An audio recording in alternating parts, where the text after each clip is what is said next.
everybody. We're taking a look at game number 1 of Jin Air versus GC Busan. Started off really fantastically, a double kill in the bottom side for GC, but then things got a little bit hairy there in the mid-game. Jin Air started to take off a little bit here, especially in this fight. Took 2 Ocean Drakes, but in the end, somehow on the back of Moo and the rest of GC Busan, they were able to take the game. GC Busan needed to be clutch, because remember, let's rewind.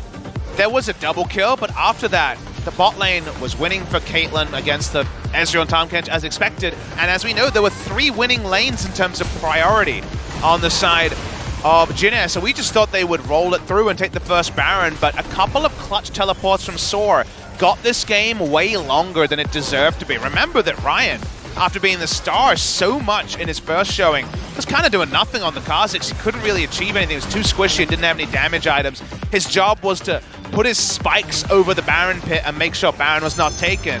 And yet, that was enough to buy enough time for Moo to do his second amazing Ezreal performance.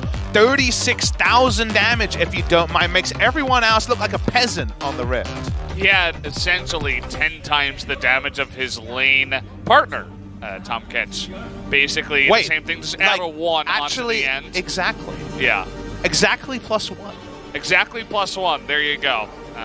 That is really on point. Good math there, Valdez. Yeah, I figured it out, you know.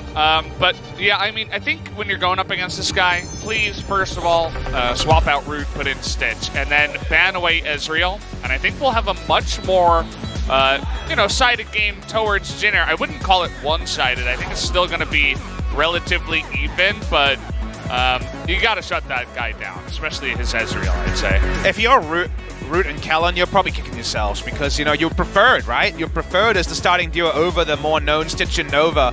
The challenger ladder, everything else, scrims, you would imagine, gave Jin Air confidence to start with that duo, but you could really see their rookie tendencies be taken advantage of a couple of times. Root coming back from Galacticos and Kellen just making his big debut here as a duo. It didn't work out, so Stitch and Nova going to take to the Rift for the next game.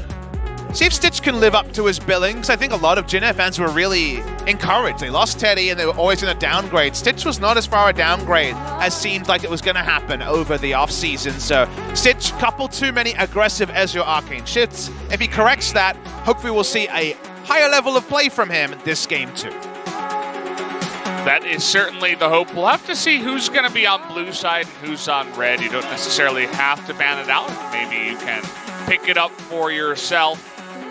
Talking about the Ezreal, of course, but there's so much stuff that is left available. Keep in mind that Ezreal was picked 3rd on the red side in the draft before the second half of the draft, so we saw Aatrox, Kha'Zix, Ryze, Lee Sin, Lysandra come in all before that pick, and that one was the one that ended up carrying this time around. You were pointing out that he had a good game on the Sivir as well, the 1-0 and 10 game. That was the first game that we did see Moo on. It wasn't really one where you're impressing and carrying the team single-handedly, but it shows that he's a solid player from the AD carry position that they're going to have to shut down. All right, let's get into this big ban. I want to see it live and on your screen, and thankfully, Afrika and KeSPA oblige. Jin Air are on the red side. Let's see how they approach GC Busan, because Rem, while he didn't pop off on the previous game, we know his Akali can be very, very impressive. The Kha'Zix is always worth considering a ban. We're already going to see a change. The Aatrox is off the board in this game, so Aatrox versus Ornn won't be recreated. But Sora has his Scion, and he can also play some of the flex champions as well. So let's wait and see how these teams approach. Like you mentioned, 6 bans nowhere near enough to remove some of the possibilities, and that Ezreal is worth considering as a final ban for Jin Air.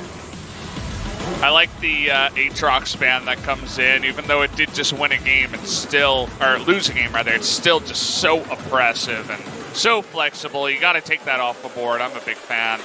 The Thresh comes in. Once again, they're going to ban out the Thresh here up against Nova this time. And a couple of champions that were banned in game 1 will slide through. Victor and Galio were banned in game number 1 by Jin Air on blue side. They're both going to be left available in this game, and the Victor definitely is highly prized by some people. The Lucian's going to be first picked in this game for Moo. He's found some more power, and he says, if you take Ezreal, don't give a Mundo. I'm happy to go with the Lucian. Yeah, Korean casters loved that one. Seems like they were thinking along the lines of me, but no. The Lucian comes in, the stronger pick, even Moo himself and the rest of his team has got the backing on that one.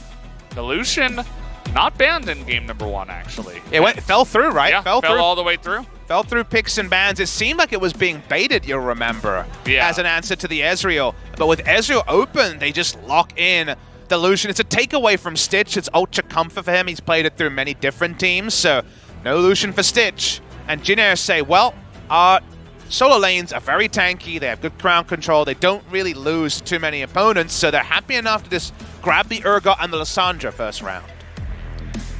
Very solid first round for sure. You want to see a little bit more of what GC Busan is packing before you think about taking anything else. Zoe going to be picked into the Lissandra in the mid lane for Rem. It was like a bit of a change of pace for him, going for this really long-ranged poke champion here on the Zoe. Was on a Kali Victor duty last time out. And the first round, they are not going to invest in a top laner at this point. Could be a jungler for the Gragas or support, but they're going to drop Gragas, just go for the Kha'Zix anyway for Ryan, who probably couldn't have a worse start than he did in game number 1, and from behind he was more relevant than you could imagine.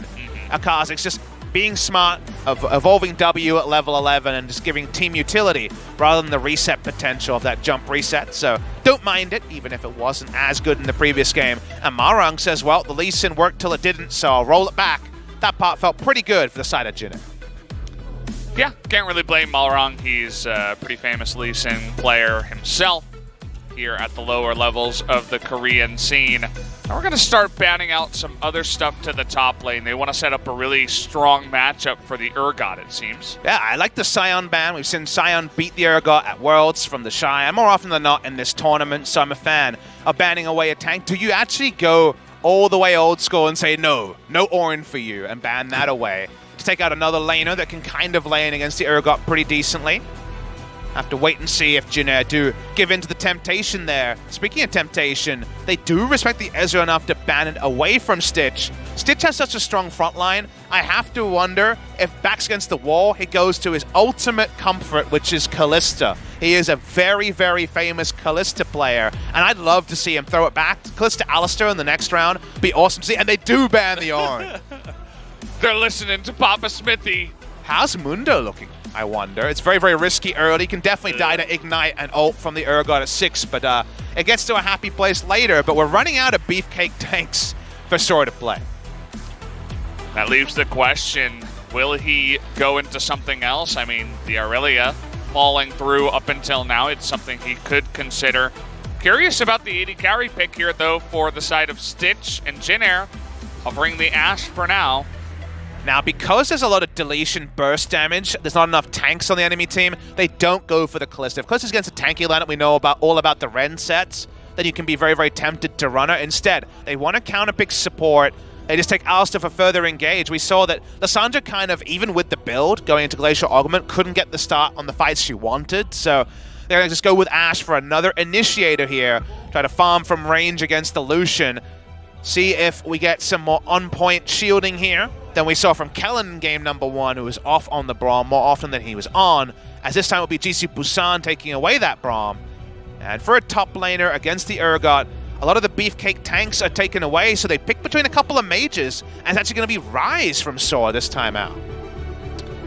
Well, Rem struggled on it, getting into that side lane. Malrang was just hunting him the entire game, essentially. Perhaps a new player, Sora, can hop onto it and show him how it's done. This would be exciting, though. How about a Pyke coming in here?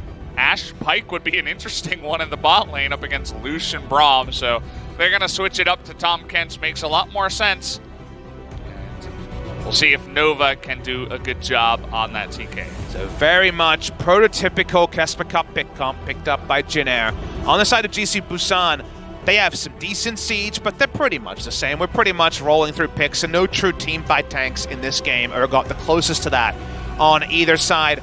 Again, when it comes to Dross, you wonder about the Ryze, because Ryze is pretty damn squishy. Wants to build a tier first, doesn't build a Catalyst anymore, goes into Archangels to mainline the Seraph's Embrace. That's not a lot of beef for Urgot to just whittle away. It feels like the shotgun knees are enough to get Urgot most of the way through, and if Sora dies once, or has his flash blown early, does feel like Linderung can roll through the top side, but Sora has already been this canny top laner he proved to be in promotions in game number 1. And if he can outplay this lane, if he can actually take positive trades in the matchup, who's to say that GC Busan couldn't pull off a pretty big upset and 2-0 LCK opposition in Jin Air Greenwings? Yeah, I mean, I'd have to agree with you. Sora's position on this team definitely feels like the super solid guy in the top lane who essentially just never dies. He's not going to always roll over you or style you, but he's not going to die. And I'm sure that'll be his role here, as Malrang could certainly look for some hunting opportunities in the top side this time around once again. I mean, Sora in this series reminds me of QV in form because he's been able to patchwork make what is usually a pretty small effective champion pool look good, and he's also being able to throw on the carries when he feels he needs to. For me, the carries are a risk here, but maybe with the tanks gone, Rise was the best matchup he had into the Urgot. Well, guys, we're going to have a coach interview once again, this time with the side of GC Busan. Let's see what he has to say. 라이징스타의 김동현 코치 만나보겠습니다. 코치님 안녕하세요. 안녕하세요. GC 부산 지난 경기의 승리가 이변이 아닌 실력임을 스스로 증명해 나가고 The last 있습니다. match victory 정말 촘촘한 한타력을 선수들이 보여줬는데요. wasn't much of a surprise. I mean, you guys proved that you are very skilled. 연습을 해서 그게 What do you guys think about the first match as the coaches? We focus on the team fights a lot, and I think it showed well in the first map. 또 코치님 스스로 팀워크를 위해 좀 하고 계신 다른 것들이 있나요? Brian or Rian mentions that he put a lot of weight on teamwork. Are you guys focusing? What are you guys focusing on to improve your teamwork? 네. 다 친하게 지내는 것 같아요. 그냥. 코치님의 역할이 GC 부산에서 굉장히 중요한. Even outside of the games and outside of the scrims, this team seems very close together. The teamwork and camaraderie is there. 얘기를 해주시더라고요. 1세트 끝나고도 굉장히 좀 칭찬 많이 해주셨을 것 From time to 같은데. time, 네, 칭찬도 많이 했고 You 저희가 어쨌든 are encouraging your players to not be so nervous and 저희는 뭐 just stay focused. 잃는 게 없거든요. 네. 그래서 편하게 게임하라고 계속 얘기해주고 있습니다. 또 1세트에서 So compared to other teams and stuff, we are kind of underdogs. You know, we're still a challenger team, so I keep telling them to play comfortably. We don't have anything to lose. You know, just show your best stuff, and so far it's been working. So the pick ban, you first picked the Lucian. What do you think about that? 네. 무조건 루시안 살면 Our AD carry, whenever he picks Lucian, 코치님이 생각하시는 we 필승 카드군요. always win, basically. 네, 기대하도록 하겠습니다. We have a 두 very 번째 strong 세트 win rate. 하겠습니다. Whenever he plays 고맙습니다. Lucian, we basically don't lose. 자, So 이렇게 해서 두 번째 세트를 that's a good 앞두고 sign for the side of 있는 GC GC Busan and some 김동현 strong 코치와 words 얘기를 from the 나눴습니다. coach. We'll see if it turns out that way going into game 2. As you say, bold. Basically, first pick Lucian, we got this. And Lucian's a champion who, in previous metas, had pretty plentiful counters given his short range. But with where the champion pool is at, when things like Cassio and Nico globally banned or removed from the champion pool, things get tricky to find lanes that are good into Lucian. It's pretty bold, and it's against a new ADK. Stitch is back out, not on the Ezreal this time. How will he look? Because the best of Stitch should be able to find much more of a foothold in the bottom lane and not allow Moo to just roll through like the coach kind of outlined. Yeah, I mean, you're hoping that some lane here for Jin Air is going to be the strong one that you look towards to. I mean, you think about last year, 2018, this year even, they had Teddy to always just be there, to be that hyper carry, the fountain laser in the late game. If nobody else can step up, all the new picks that they've brought in, if Grace can't take a little step up, if Stitch can't do the job against GC Busan, definitely raises some questions about Jin Air for next year. They really want to throw out game 1 because they had 3 winning lanes in terms of priority and still couldn't take the game down where it mattered. So team fight execution from Jin Air will be very important in game number 2. It's going to be a big one here. Lots to prove for both of these teams as we hop onto the rift for game number 2. GC Busan this time on the blue side, Jin Air on red. I can't wait to see what GC Busan have to bring. Can they actually upset, essentially, a LCK team coming into the KeSPA Cup? That would be a great way to start off their Challengers Korea for 2019. And I'm definitely going to be, for the early game here, all eyes on top side because Sora is now on a much more brittle pick. Even if his summoner is down, Urgot can have a lot of positivity and make a lot of good moves in this lane.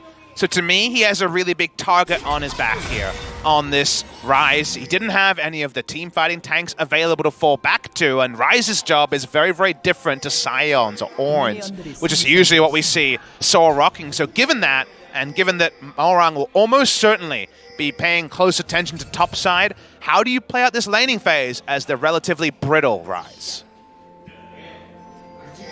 It's a big question that we need answers to. He's going to have a rough time up there. Will Ryan play towards the top side to help him out with that one is another question. Do you want to try to get your Lucian ahead and make that one work? Gray's having a fun time at the beginning, sending out some thumbs up. He's really trying to channel his teammate here in Linderong, who's got the thumbs up meme in Korea. Something I want to mention about GC Busan is Mu, who we've already seen pop off a couple of times on the Ezreal. We heard his coach say, well, he got Lucian, it's GG. One thing I want to say, that is what he said. He was the sub AD carry for Kongdu Monster this year. And you might say, okay, who was the starting AD carry? That was Sol, who's been, of course, the big kind of last bastion of carry on Kongdu Monster for a long time. But then you see his performance and say, okay, even with Sol being around, why did Mu never play? The guy is 17 years old and 2 months. He only turned 17, actually legal age to play, in October, at the same time as the World Championship was running. So he was never actually able to play. So you got to say, roster construction here. GC Busan have 5 players only, no subs. And they put faith in a very young AD carry who popped off more often than he has not in this series. So maybe Mu in Challengers is going to build the sort of reputation that a lot of our other LCK young AD carries have picked up. He definitely looks like a hot prospect. Oh, he certainly does. I mean, early on in this game, struggling a little bit up against the Ashe and Tahm Kench poke. That's kind of to be expected. They're being pushed in right now. They got a Lucian nearby, but I don't think they're going to go for any dives this early on. But you can see that poke is just so annoying to deal with. And just struggling to catch up to the Ashe in the lane.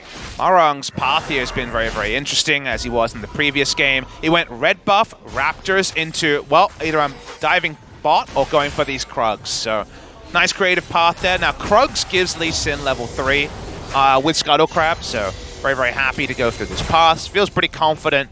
Gonna go now top lane, I imagine, for potential gank. The timing is definitely turned off. It's not just, oh, I'm a Camille level 2 gank the tricky lane and top side. It's very much now about throwing off timings, but that means that Kha'Zix might be there to meet him anyway. Ryan's looking for him, and he might just be able to start this off on his favor. To get on top of him, where will the smite go? Doesn't look like Ryan has his. Marong has all his abilities on cooldown until about now. And there comes the smite. Ryan's coming in here and challenging him for now. Actually, first roam coming in from mid from Rem, who's able to help out with that scrying plant. Either way, it's going to steal away some of the camps. No big action up on the top side. Because of his path, does feel like Marong definitely going to be behind in camps, the opposing jungler. He tried to throw off his pathing, but because Ryan was there, just going for a main full clear, doesn't allow him to get any pressure top side. So overall, doesn't feel like Marong could pull off something where he wanted to, which is just getting that summoner from the Ryze as early as possible. So Ryze gets to be a annoying laner who has just more shove than is available to Urgot this early in the game. Now that Urgot has the charges of the minion dematerializer, though, things get a little bit more comfortable for the crab in the top. Well, taking a look at the bottom lane, I have to say Mu is clean. You can give him that. He's still struggling a lot in terms of CS, but at least he's doing pretty well on the Lucian, trying to hold up his end of the bargain in terms of catching up in the CS. We'll see how that goes. He's now down 11 CS at 5 minutes. Better part of 2 waves, though, down is not ideal to come through from the Lucian. Part of that was respect, though. It was smart of them to hang back when we knew that Malrung was bot side from his early pathing. It's another game of the Glacial Augment from Grace. Didn't really see it come off in team fights that we were looking for in the previous game, but see if he can adjust his top side. Linderong's pretty far down the lane. He's in a lot of trouble here. Flash forward will potentially do it. There it is. First blood with the auto attack from Soar. He's not brittle. He's flashing for kills. Soar keeps rewriting our expectations. No pressure on him, no problems. In that case, Grace not able to actually take the Glacial Path away because he was still stunned as the path timed out. And because of that, the trade is looking pretty good in mid and top for the side of GC Busan. And how about an Ocean Drake soloed down by the Kha'Zix? Okay, that was a weird visual bug. He's not there yet. Now he's here and looking for that Devour. This time Mu, he knows when to flash to get away from that. Rem coming down, thinking about helping out. Instead, they'll just back off, enjoy an Ocean Drake this early on. Really nice roam timing from Rem. Makes sure the Ocean Drake goes down top side. No ultimate for Linderong means this all-in's not going to work out. Yeah, I mean, the Ignite comes in, but... Where's the 6? There it is. Okay. This is so weird. Sora's on the opposite side of the minions here, but Linderong still going to play it safe. He doesn't want to take this trade for now. He's going to back away. Hard to say if he miscalculated when he would hit level 6 or if the all-in didn't go as expected, but Linderong can't pick up the kill. Rem is still bossing around Grace. Sort of matchup that's actually pretty good for the Zoe. You might think, okay, it's one of those assassins like LeBlanc and Aurelia who we say are good into the Zoe. But the problem with Lissandra is you can actually play out the ultimate interaction to your advantage here. You can actually portal jump forwards and then you still will return even though you're hit by the glacial prison. Topside though, Marung's here. They can't chase. They can't, and they're getting super low too. Linderong, here comes Kha'Zix. Oh, he's gonna just go for Marung, nearly able to chunk him down there. Not able to kill any of them, but the push is off. If you're wondering why he couldn't follow, they knew a control ward was in the triangle brush, so he had to use his leap to get to that position unscathed. And given that, didn't have the ability to follow and pick up a kill. Needed to have both his leap and flash available to chase for that kill. Well, the way that top lane is going is he's kind of dunking on them. Now that Ryan especially has made it there for a couple of times to shut down the Lee Sin twice in a row. We talked about this Ryan guy. First game was kind of wonky with the pathing, but this time around, he's getting the better of Malrong. Definitely is, and Malrong tried something creative, and now it hasn't paid off in either way, and Linderong can't actually chase down and get any trading on the rise. So Soar is making his champion work, playing to his win condition like he did on the Orin in the previous game. A lot to like about the top side for GC Busan, even though we thought this could be an area of weakness based on the possibilities for Urgot and Lee Sin. Well, that doesn't actually kill minions. Okay, get over there. It went to 1 health, literally. Yeah. Poor Zoe. Does get over there and takes it out. He's been harassing so much against Lissandra. You were mentioning this matchup. I think on the Korean ladder, everybody kind of knows it too. Whenever I pick Lissandra, always Zoe. Yep. Like immediately, like auto-picked. I'm like, okay, well, I guess I gotta play this matchup again. You're just way better at outplaying against Lissandra than any other assassin, again, because the portal jump actually gets value against Lissandra that it doesn't against most of those other assassins. So the outranging is important as well. Oh boy. Moose dead. 1 on 3. See you later, buddy. Nice little play there from the side of Jin Air, trying to, scratch one together, essentially. Like the playing around back timings that makes the Abyssal Voyage that much less conspicuous. Well played there. Watching the replay, he's actually in the river to make this play. Moo getting greedy with his purchase. He had the bilge rod, so he thought he could trade just fine against Stitch. Well, it was Stitch and 2 friends, and that means he's out-traded, and Jin Air needs more positive moments like this, because we know the solo lanes are very favored for GC Busan in this early game. They're both essentially getting dunked right now in terms of control, I would say. The CS is still comparable, which is something that's all right. The first kill, the solo kill, though, in the top side is definitely going to hurt up against the Rise, who's going to be very happy to slowly build into what looks like eventually that Catalyst, actually. Despite his squishiness, no team plays means the Rise is pushing up so far and doesn't care about being potentially taken down. He saw Marung bot side, so had nothing to worry about there. Continues to just harass under turret lane, going way better than expected for the Rise. Having a bit of fun with that one. They could just get their bottom lane in tune with this. It would be nice too. Sees there's no Rift Heralds. But there's no map control on that side of the map. Yeah. Lee Sin knows it's been started, doesn't know its health bar. Rise and the Zoe both winning lane pretty comfortably. So they walk over to it. This will be Rift Herald, and that is the just desserts for being able to find such a big lead on your top side of the map. It's 10 minutes 32. Ryan is having a really fun time now. Even though he didn't have success in the form of kills or anything like that, he is still popping off in his own way, getting the objectives, helping out his top lane. Things are going quite well for GC Busan in Game 2. We're just seeing every type of Kha'Zix. Overfed Kha'Zix, way behind Kha'Zix, and now just kind of farmer Kha'Zix in this game, but all together, it's got plenty of good things to talk about. The turret checkpoints keep racking up for the Rise in purely a solo bot top lane situation for him. No ganks have come through, and this little spotting ward makes Malrong and Grace very conspicuous trying to pick up this blue buff. Vision lead has been there for GC Busan pretty consistently. in this game number 1 at least, and they're playing around it super well as well.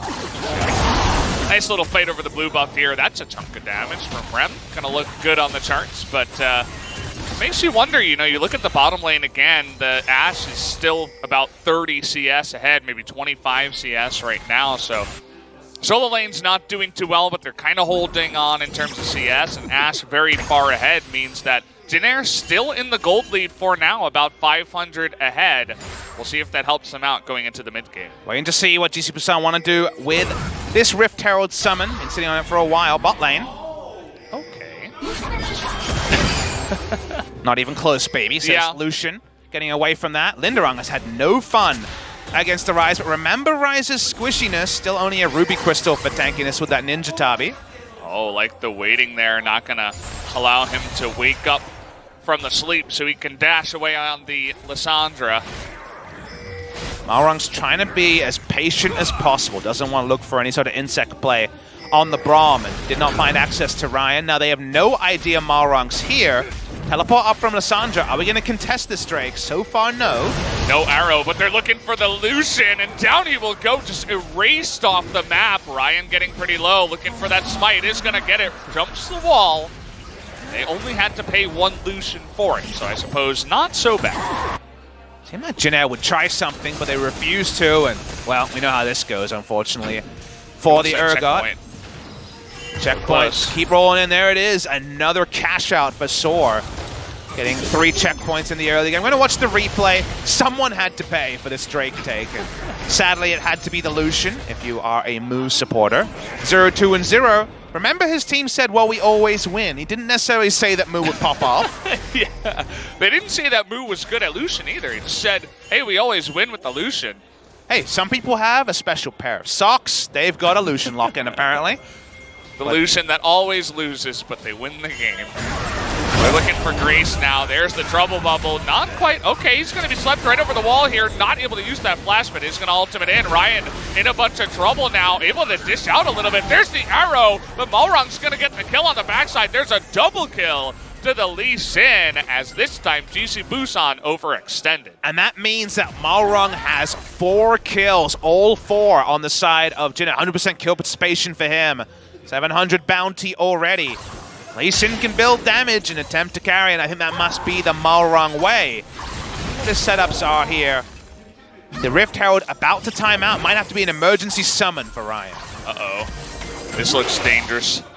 Not quite able to get him. Grace to the rescue is going to block that paddle star. Ryan desperate to get the summon off somewhere. We're going to watch the replay here. This was a GC Busan all-in, and it's onto a Lissandra. If they hit the ultimate there, I think they actually take her down before she can self-ult. But Grace crucially gets there in time, and they just disengage because Tom Kench has arrived with the Abyssal Voyage, so good timing on the collapse from Nova. Gets that away from being another advantage GC Busan. But we know that when it's not multiple members, good news can come in a couple of different ways, and that mid lane summon means goodbye turret, as that visual bug was hilarious. She just skates all over the rift, basically, kind of like Lucian on this kind of weird spectator bug we've been having. But it's funny to me that he actually found a lane to get 2 charges now when he was so desperate to get rid of it. Decides to go for mid, and he decides correctly. Both junglers down on the bottom side. They're looking to fight here, but Moo, take a look at that damage that he has eaten. Who's going to bait who in this one? It looks like so far, GC Busan's just going to give up. Problem with that one is they're both baiting, and one's getting a huge health lead on the other. They couldn't go in on the Ashe. Wanted her to overextend, but we knew Tom Kench and Lee Sin were lying in wait. The 3v3 is not abated here, and Malrung is from the Songwon school of thought when it comes to camping a brush. He's still waiting. He hasn't moved, so he's invisible. He is a ninja, remember? Yeah. You gotta wait for your moment to strike. It's okay, now. There it is. The arrow comes in, the kick straight into Tom Kench. Trying to kite here, though. He's gonna do a really fantastic job as Ryan gets in the way of a lot of that damage. Here's Zoe, but the teleport comes in from Linderung, looking for the burst. Not quite able to take out Tom Kench, but now Zor making his way in. Can they find some damage? No, Zoe gonna sail wide. Definitely a bit unfortunate on the backside, but GC Busan take control of the lane. Now they have a lane ward here, so they should have some idea. Yeah, Grace is going to reveal, so they don't want to lose the turret. Grace had to walk down, but in a 5v4, no one dies on the side of Jin Air. Really big news for them to trade evenly when they had less members. They're going to back away. No harm, no foul, but that was close to a couple of kills back to GC Busan. Still a very close game when it comes to gold, but a couple of Drakes here and a lot of low turrets. That top one and the mid-tier 2 is unbelievably low, so GC Busan have so much pressure right now. So Valdez, competitive play being closer to solo queue is the feel we were going to get from this tournament because of all the changes in the meta, kind of encouraging more fighting with the lesser vision available. If you're a full kill Lee Sin and you're the entire lead of your team, what do you build? The answer is, how about a Duskblade or a Youmuu's onto the Lee Sin, as Malrang is going probably the most offensive build we've seen on Lee Sin, and I'm talking about sheer damage. I'm not offended by this. I'm a big fan. And that we've seen straight at Dirk on Lee Sin is something we never see. Well, he's been channeling his Sungwon. He knows how to hide in a bush. Lucian can be a little bit slippery, but if you lock him down with a nice kick to the face, you might just be able to one-combo him with that kind of damage build. If you get it early enough, Kha'Zix, Zoe, and Lucian especially are all going to be one-comboed, and you're going to kill Ryze eventually too. So he's a better duelist than Kha'Zix, which is a pretty rare thing when you're comparing junglers. So this is Malrang trying something new again. This is a guy who loves different builds. As Stitch is in trouble. They want to get on him. Oh, Soar, look at that positioning. This just might be a double kill. Malrang's here, but can he do anything? Nice kick onto the Ryze. Everybody's being spread out. Stitch is going to go down. Malrang nearly goes down after Nova eats it. They will at least not get the streak here in the gold, but that's still 2 kills to the side of GC Busan. The snipe, it falls just short. Lucky there. Malrang's streak would have been given up. Holy crap, Valdez. If Sora did that on purpose, if he actually positioned the circle over to push himself over that, it would be an utterly insane play. As Grace takes some balance damage from Zoe. I'm going to say it was intentional because I want to give Sora the credit. He's been so good so far in this tournament. He deserves it, you know. But watch where the positioning is on the radius. He stands on just the edge, on purpose for sure. Is he standing on the edge, and it pushes him over and makes this play possible. If he's actually on the other side of that wall, they get none of these kills. You get that Ryze to lock him down for that long of a time. They're just unlucky they weren't able to get the lease in. Everything kind of spread out. It's like a run from the police situation, essentially, as everybody was just trying to get away from the GC Busan members, and that's not a good look. Even when the gold is this equal, they're still not really able to fight against GC Busan. There's been some conflicting reports about Soar's contract status. Some people have been saying he's a free agent after this tournament, and he's just looking for, you know, a place to show his wares. I think he's shown himself pretty damn well over the course of 2, maybe soon to be 3 best of 3s if Jin Air are actually eliminated by GC Busan. And the fact that he's looking just as at home on the Rise, a bit of a change of pace for him, away from the tanks, and to be fair, did play the Jace in promotions as well. Sora is showing that he's leveled up so much since the last time he was in the LCK, almost 4 years ago. It's exciting. There's so many big new names that we have to talk about, Sora.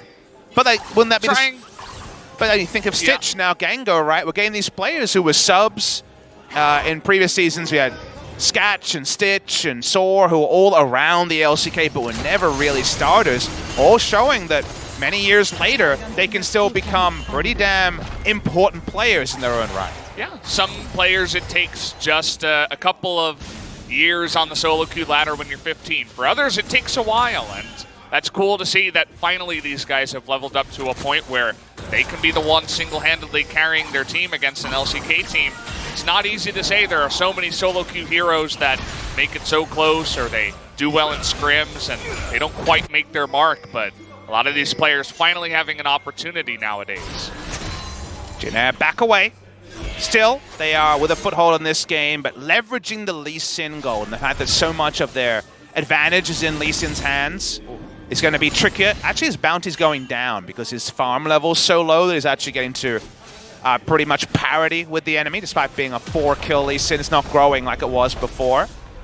It's all about the average amount of gold and where you stand in gold, outside of just the kill bounties that are thrown in as well. Linderung cycling summoners to cycle through his heal. That particular side Not been a great performance from someone who some felt was hard done by, being discarded by Hanwha Life Esports. And I guess we kind of have to wait and see with Hanwha Life, given that they were eliminated by KG in pretty amusing fashion in the first round robin. But Linderung himself not covering himself in glory in this particular series. Certainly, LCK teams, a bunch of them, beginning to raise questions. Even Gen G, you know, they were able to win their matchup, but it was a messy couple of games. They certainly don't look LCK ready. Both their top laners. Yeah. How many top laners this tournament has Sora looked better than? The answer is at least 5 or 6. Yeah, I mean, we're getting there. Finally, an arrow's going to hit Moo here. Not much follow-up, as everybody else, I suppose, is here to block the way. Interesting arrow. And this is all as Sora is going for a very nice split push. He's got his own coverage. Says, ooh, Linderung, free damage. As he's trying to beat an AD carry in damage dealt as a top laner for the first time in a while. Thankfully, Ezreal not in this match. Sora's being collapsed on. Unfortunately, this is not a moment in Wait, the map who's where you collapsing can on really who? do this. The cleanse comes through, the knockup is here, and Tom Kent is tanky enough, but kind of get yourself out of position with an awkward ultimate there and say, well, we're going to have to now defend our turret, I suppose. Sora might be the best performing KeSPA Cup top laner in this KeSPA Cup so far and continues to play around him. Grace has been out of range of threat basically this entire game, and here's the threat. What is going on? Snitch just runs in. I call him Snitch. Maybe he's part of the enemy team. He just gives his life away. Wow, not what we are expecting from him. Jinair AD carries being too far up has been one of the undertones of this series. His flash only now comes off cooldown, was about 7 seconds behind. Gonna watch the replay here. Let's watch Stitch, who wants to wave clear, gets a bit of poke in, and then it's just happy footing, gets caught by Sora, who does 1,000 damage instantly. So that's pretty cool. A little bit of tickling from the Lucian on the left side, but yeah, that was all Sora. And it was all Stitch, essentially, just not expecting to be flashed on by the Rise. You have to respect that kind of flash thing. That's like, you know, I can say a lot of mean words, but definitely, as you said, 80 carries here for Jinair. They got to step it up. And the Duskblade is only done now as his bounty goes further down. It's down to 500 because of the amount of farm he's behind the enemy team. Yoma's Ghostblade, a mainline item for Ryan. If Malrung had this 6 minutes ago, 5 minutes ago, which was possible, it would have actually felt like a match winner, right? It was so strong that he could have 1v1'd anyone. Now we're starting to get seeds of doubt with the Black Cleaver finish for the Lucian, with items coming elsewhere and some stopwatches done. It feels a much less certain. And now he's going to be another squishy for Sora to one rotation in half a second. It's kind of a solo queue myth, or just a tale of solo queue, I guess, is when your Lee Sin gets really fed but you can't close the game, it's the worst thing, because all of those kills didn't go on to your solo laners, didn't go on to any of your laners. Now it's a Lee Sin who can't one combo all the guys who got a lot more tanky as the game went on. And it's kind of like, well, he's still that essentially kick in the late game and maybe a flanker with a lot of mobility, but all those kills essentially going to waste. He would have loved them on someone else, maybe an Ashe, you know, sitting at 0-2 and 3 awkwardly. Would have liked an Infinity Edge by this time with 4 kills. The question is, what do you do when you're this far behind as Jinair with GC Busan in such control of the map? Honestly, it's the most depressing reality, but you get control wards down and you hope to pick someone pretty quickly with your Lee Sin and your Lissandra. You have pick damage on the side of Jinair, but GC Busan already feels strong enough to start Baron a first time. Now they're against Blue Trinket plus the double Hawk Shot available to the Ashe, so it's actually a lot of accounting to actually account for all the spot vision. Actually very frustrating to take the Baron. So that does, again, lead credence to moments like this. They don't feel good. You're definitely giving up minions to make these plays, but all you can do with your team comp after the sins of the first 25 minutes or so is delete one person, and you just hope that a Kha'Zix walks up and dies instantly. Well, he nearly died to the Baron as GC Busan got spotted by the one Blue Trinket and everybody pulled off. Even though it looked like Jinair didn't even want to go in there. Maybe they saw the pull off, not 100% sure, but either way. Oh, look at the lead in the top side. It's 3,000 gold for the Rise. It's a Rise with all the gold he could hope for in the world, sitting on 2.5 items only for now. Yeah, it's probably going to be the Banshee Veil, just so that he can run at the enemy team, ignore Lissandra's damage, and kind of have his way with them. He's going to be frontliner and then some. Important ward to take out there, actually. It was a tricky one by Nova. Saw him place it over the wall, but using the scrying plant, actually, to spot that one scrying bloom, making sure that no wards will go unswept. Currently, there's no vision on Baron for Jin Air. Again, very, very frustrating to get the Baron against this team. The way you have to do it is shop at the same time with multiple control wards. As Nova's going to sidestep that paddle star and just start counting out wards, trinkets, and hawk shots. It's frustrating, it's hard because they get to cheat having double hawk shot and a blue trinket. But really the most you can do is account for all of those, put down a control ward in every relevant brush, and then start the Baron. Tricky to pull off. They've got no tanks except for the Braum, but they're going to push up with the Rise, they're going to pressure the Baron, and if they make a mistake, there's an answering Baron available for Jin Air. See that even Linderong edging up towards the mid lane right now with the teleport. Going to be hard for him when he's down so much. He's got the adaptive helm, and he can kind of grab waves as they come in, but this Rise is just a terror now. Finish that Banshee Bell, and here we go. All right, what's available, we asked? Blue Trinket available, going to be shot soon. Maybe a Hawk Shot already down, unsure about that one. Waiting for the spot vision, there it is. Okay, they know 9,000 health is the Baron. And GC Busan just showing that respect, saying, no, we're not going to take any risks here. We want to go through on a 2-0. We don't have to force the Baron. We are ahead. We have an incredibly fed Rise. No need to take any risks or take even 80-20. We want a 100-0. Drake spawns in a minute, but you can see that Baron is so hard for GC Busan to pick up. I remember Kingzone Dragon X with kind of a similar comp, getting way ahead and then just rolling their head against the Baron, hitting their head against the wall again and again, but not being able to get the Baron. The Drake spawn a bit faster as topside. Grace getting in there. We have Abyssal Voyage coming in here too, but Rem fast enough. And Soar just too tanky, too scary rather. Gonna get on top of Nova. The Abyssal Voyage was one to the depths of the sea, as we will not see the Tahm Kench, and the push begins. Collapse was just too good from GC Busan because they've controlled most of that top lane. Here we go! Oh, wait, okay. That was a flash for the ages. This guy is incredibly strong. The flash over the wall. Here comes Ryan trying to get that down. Are we going in? They're going in deep right now. What is going on? They're going to take out one, and finally Malrong gets that assassin kill, but it's everybody on the side of GC Busan trying to take him out. Ryan's nearly going to die there. Has the stopwatch. Will Soar die? No. He will live to tell another tale. They're diving 2 turrets and getting away with it. This could be the end of the game, but because they're not in one lane with minions, it could possibly be a bit of a chance for Jin Air. Grace walks up. The game won't end here, but damn, is it close. These guys just have so much spunk. They're willing to get right in your face. The way that Soar just led the charge and said, we're going deep, boys. Realm Warp into the base. And it paid off for them. That's cool and fun stuff to watch. And it's also just, once again, the benefits of smart roster construction rather than just how many times have these guys won MVPs in the LCK like some of the other teams have taken. BBQ and GC Busan are so clearly more than the sum of their parts, and GC Busan trade tanking so well. Ryan had the stopwatch to not die for that final shot, and Sword too damn tanky. They back away, they get the Infernal. It's 5 Drake. It's going to be 6 Drake spawns before the Elder. That's their 5th. The Rise is 4-0-4. He must have so much gold in his pockets too. I think he got the shutdown on Lee Sin, which, by the way, was only 500 gold by that time with the discrepancy in farm. Picks up a full Rylai's on his back with the Infernal Drake and 3 Cloud Drakes. Nobody is getting away from this guy. This is very much a confirmed error. 4-0-4, LCK not found for Soar. How is this happening? The guy has looked so damn good. He wants to be even more of a pick factory, a Rylai's for even more slowing and tankiness. This guy just goes straight into the backline with his ultimate, and if you turn onto him, he's taken down 2 or 3 bad guys before he goes down. He's basically an action movie hero. He's doing his best John McClane impression for Die Hard, the best Christmas movie of all time. Yeah, I mean, the phrase going Rambo, we just saw it there in the last fight before he picked up his Rylai's. Stitch nearly goes down to a Battle Star, and now the Devour's down. They want to force a fight here.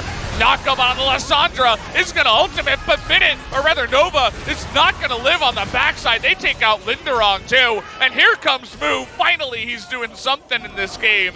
Takes out the support, and that's going to be 2 kills, and maybe now finally they'll go for the Baron. They only were benefited by the fact that Sora couldn't get into the fight. If he was there, they were all dead. They back away. Rise can now group with the team. They can turn onto the Baron here. A bit of leapfrog happening between the Braum and the Lucian. Karsic joins as well. And, well, either Ryze can do his you shall not pass, or he can DPS. They're going for the DPS, and Malrung, well, it's a very nice lethality item you have there, but no Baron contest from the side of Jin. Yeah, we expected this matchup to be really even, but GC Busan, after a couple of stumbles in the first matchup, say, no, we're the better team this time around. And comfortably so. Yeah. I had this read that GC Busan were legit, but you couldn't tell because MVP really kind of just rolled over and died. But they are really, really impressing here. It's kind of reminding me of ESC Ever in 2015 when they went on to win the entire tournament, and you sat there empty after they win thinking, crap, I would have loved to see them against LCK teams. Right now, we're seeing them against LCK teams, and these LCK teams are being found wanting as the only 5-man roster and 1 coach continues to impress. And with the gold lead they have, 8,000 gold and 6 Drake spawns in 1 game. I think that's never happened before. I don't think we've ever had 6 Drake spawns in Korea. I'm hard to say about competitive games. And you know what? This game could end before that 6 Drake spawns. Yeah, they're pushing for it. They have the Baron now, and, well, kind of seems like shuffling papers around at this point for GC Busan. They're like, okay, let's get to the Nexus blowing up already. They're so far ahead. Cannot be overstated at this point. It's going to be hard for Lysandra to get in there and do anything. That's 2 times now the Glacial Augment Lysandra. Not able to live up to expectations in the late game. Struggled against the Zoe. Will they get onto Moo here? No, not going to take that one. And okay, Stitch nearly died. Here we go, trying to tag him on the backside, but not quite able to do so. 2 inhibitors down, and they're pushing. Zoe poke, an unkillable action star Ryze. How can they turn this one around? Trying to get on top of Ryan here, but he's going to pop an ult and just hop away. Fine to do that, and nobody wants to get near Soar. Nobody wants to be there. The human machine gun, as finally they go in, but only after the Nexus blows up. GC Busan take a comfortable 2-0 victory over Jin-Air Greenwings. What a Game 2 victory for GC Busan Rising Star. They are facing an LCK team from either summer of last year or spring of next year. In every round, they took down MVP, and we said, oh, they're actually way better than we might have thought. And then they take down Jin-Air even more comfortably, especially in game number 2. And now KT Rolster, who are still going to be playing their first professional games together as a group of 5, gonna have to look over their shoulder. They may have all the names, Smeb, Score, and BD on the top side, but GC Busan are finding carries in multiple lanes, and they will not roll over and die against KT Rolster if they can put together a performance like this. Yeah, I mean, you mentioned it right there, their bottom lane, even though in game 2 here, Moo and Minute, kind of the meme of he picked Lucian, and I guess they win not because of him, but just because they picked Lucian, as the coach was saying. Kind of came true, but that guy is a monster. I mean, he shows that he can do very well, just had a rough lane start in game 2. If they could get ahead down there, we all know that BDD and Smeb aren't just going to roll over and die, kind of like the Jin-Air Greenwing solo lanes did in this game. But it should be a much more even game than we initially expected, which is something exciting. You know, it's KT, one of the best teams in the world, supposedly, up against a challenger team, but it could still be a fun matchup. And that's the important thing about it, is that this was a scrap. Let's say that GC Busan ekes out a 2-1 win, and it's a bit rubbish, like our first series unfortunately was. You might say, okay, well, you're just going to get slammed by KT. But yet now, you leave this series being like, I need to watch that series. Yeah. I want to know how KT Rolster actually fare. It feels like it will actually be a competitive training. You would imagine that KT versus a mid-table Challengers team, would they take scrims against them? Probably not. Suddenly, GC Busan is looking like very good competition for KT, and it was Soar leading from ahead. Action hero stuff on this Rise. This is one for the history books. He knows how to angle that to make sure he gets over the wall. That was done on purpose, and that's what netted them 2 kills and nearly 3, including a shutdown onto Lee Sin. It's a big move and a big play from Soar, who essentially just carried the game himself. It's very rare that you see a champion interaction on a champion who's been meta for the entire length of League of Legends, which Rise, you would fit there. And yes, there have been reworks, but we thought we knew everything. We thought Bjergsen's rotating with the ultimate was kind of the limit of the mechanics there. But understanding that if you angle it a certain way and stand in a certain spot, you can eke over the wall like that is actually something I've never seen abused before. and it was one of the main reasons why the mid game looked so good for GC Busan. By the end, with 5.5 Drakes and then some, everyone is doing so much work, and Ash put out some decent poke damage, but didn't tell much of a story about the results of GC Busan versus Jin Air Greenwings. Yep, that was just the lane, essentially. 10 towers to 0 on the side of Jin Air. It was super one-sided in the 2 solo lanes. They got the Rift Herald, remember, at 10:30. And after that one Ryze play, it was just off to the races. Somehow Zoe did more damage than the Ryze. I suppose that was just Zoe does a lot of poke damage. That is just who she is. And Ryze could have had some more superhero moments to equal that amount, but we are going to go, of course, guys, into the interview here with one of our members of 네, 현재까지 I wanna 캐스파컵에서 talk to Soar. 가장 Give me Soar. 빛나는 별입니다. Who we gonna get? GC 부산 라이징 스타의 무 선수 만나보겠습니다. 무 선수 안녕하세요. 축하드립니다. 안녕하세요. 와, 캐스파컵 That's Moo. I'll take that. 캐스파컵에서의 명맥을 Not Soar, GC but 부산이 Moo's 이어가고 cool, 있습니다. too. 오늘 진에어전 승리 예상하셨나요? The symbol of surprise. 2대0 승리할 줄 알았고요. Keep rolling the snowball. 승리를 예상하셨나요? Did you guys expect to win? He says yes. 예상하고 있었어요. He said, yeah, even before we came to the studio, I expected to win. 이즈리얼로 보여주는 무 선수의 캐리력 정말 인상 깊습니다. 이즈리얼만 잡으면 이길 수 있다는 So in today's match, you carried the game, especially in game 1. 근데 루시안으로 2세트 Are you always confident whenever you play Ezreal? He says yes. 코치님이 또 필승 카드라고까지 얘기를 했는데 Said you struggled a little bit in 답답했을 것 game 같거든요. 2. 네. 하면서 좀 어땠나요? Or maybe they're still talking about Ezreal. 게임 시작 You struggled a little bit in that lane as well. So tell me a little bit about that lane. 하고 오, 상대 네. So even before we started the game, 아 이거 쉽지 않을 것 같은데 생각을 했습니다. I was struggling a little bit in the lane as Lucian, just because of the line, or the lane rather, the Ashe, Tom Kench. 그냥 저 빼고 다 잘한 것 같아요. 두 번째 판은 솔직히. So who do you think is the MVP of game 2? He says everybody did a great job. Oh, team player already. What a diplomat. 미드 정글 서폿이 한타 때보다 잘해줘서 When we won the big fight in the top side, the momentum was just too much. And I kind of took the bus, essentially. Very comfortable ride on the Soar bus today. 좀 지지하는 한타력을 보여줬던 것 같은데 굉장히 인상 깊었던 전투 장면 중에 So 하나가 talking about team 미드 fights, 2차 타워를 깨기 전에 especially about GC Busan, you guys seem extremely strong in team fights. 네. 혹시 그 한타 기억하시나요? 네 기억합니다. 그 한타 상황에 대해서 좀 우 선수가 설명을 해주시겠어요? Talking about when she got the snipe on the Caitlyn in the previous game. Looked really unlikely, but that kill was so important. 기전 이동 썼는데 케이틀린이 죽더라고요. 그냥 그렇게 된 것 같습니다. 그 1차 타워를 밀고 나서 1세트 경기 GC 부산의 I think the gist of it is that he just got a very lucky Q in and the red buff burn enough to take down the 선수 Caitlyn. 많은 분들이 엄청난 이름들을 지어주고 있습니다. 제너럴. But yeah, after that kill, the game went very smoothly. 이름들이 생겨날 거라고 캐스파컵에서 생각을 하는데요. So a lot of people are giving you nicknames about your play. General Moo and Moozreal. I like the first one better. 무조건 이길 자신 있고요. 열심히 하겠습니다. 네, 지켜보고 Are you confident to face KT? He says, no matter what, I have full confidence. 네, 저희가 And I will show a good performance against KT as well. 하게 됐는데 Word to the fans, 2019년에는 롤챔스에서 I am here in Challengers Korea. 와, 다음 시즌의 롤챔스를 노리는 GC 부산의 활약이었습니다. But in 우선 다시 한번 2019, 축하드립니다. I will meet my fans at the 자, LCK. 이렇게 해서 오늘의 두 번째 So, 경기에서 2대 look for me there. Adorable interview with Moo, player who only was legal to play in any of these sort of tournaments 3 months ago, comes in and has already made a huge name for himself. There are a lot of one-word answers. I'm sure he wasn't expecting to be involved in a broadcast interview at this age. But I gotta say, Africa TV is actually the place that you go to. AfricaTV.com, one of the 2 streaming platforms, along with YouTube, is actually where Challenger's career is broadcast. It doesn't come on YouTube or Twitch, so most people miss it.